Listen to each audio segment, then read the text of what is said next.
Mr. Speaker, for 4 years, the Biden administration's weak foreign policy has allowed communist China, Russia, Iran, and other adversaries to take full advantage of America. This weakness has put Americans in danger, made America less secure, and hurt Americans' reputation with their longstanding allies and friends. When President Biden campaigned for president, he promised Americans that he would be a unifying figure. Rather than sticking to his word, he spent much of his tenure undoing President Trump's popular policies, foreign and domestic, regardless of their effectiveness. This stubbornness and pure partisanship has backfired and made America less secure than it was just 4 years ago. For example, President Biden orchestrated the largest Bosch withdrawal of American troops of our generation when he abandoned vulnerable Americans in Afghanistan and allowed the Taliban to regain control and diminish the freedoms of our country worked so hard to preserve. When President Biden worked on the Doha Agreement, he required the Taliban to curb terrorist activity in Afghanistan and the region.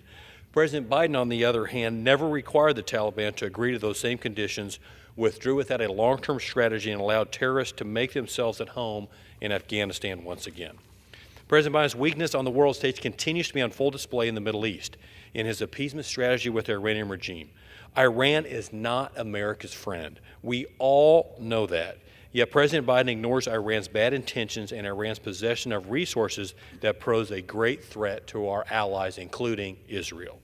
While President Trump applied a maximum pressure strategy that constrained Tehran financially, President Biden was at the helm as Iranian-backed militias attacked our troops more than 170 times without consequence.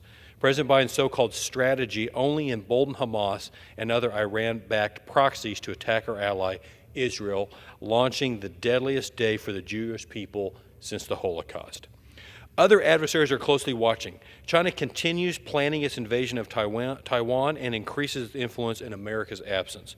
Just this week, several of my colleagues joined me in expressing concerns to President Biden about Communist China's growing influence at the United Nations Food and Agriculture Organization.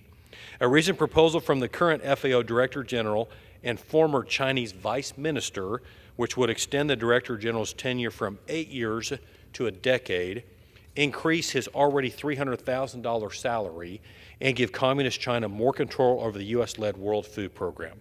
America cannot afford to sit idly, even during our time of political transition, while China positions itself to expand its influence. I've been blessed to grow up in a world where the United States has led the free world. I want my children, their children, and future generations to grow up in a similar world, but I understand that leadership didn't come from being passive or trying to tap dance around communism. President Dwight D. Eisenhower, one of Kansas' favorite sons, military hero, and our 34th United States president, dedicated his entire career to promoting freedom and waging peace. He helped shape the global U.S. leadership many of us know today. In his inaugural address, he said, "History does not long entrust the care of freedom to the weak or the timid." Unfortunately, the Biden administration has chosen timidness and tiptoed approaches to foreign policy to placate far-left activists. Luckily, Mr. Speaker, this will soon be over. America, we got it right. President Trump is committed to securing American peace through strength and making it clear to our enemies that we will not tolerate any nonsense. It's a new day in America, and the days of American weakness are gone. I look forward to working with President Trump and the incoming House and Senate Republican majorities to restore America's leadership and make the country safe again. Our brightest days are yet to come. Thank you, Mr. Speaker, and I yield back.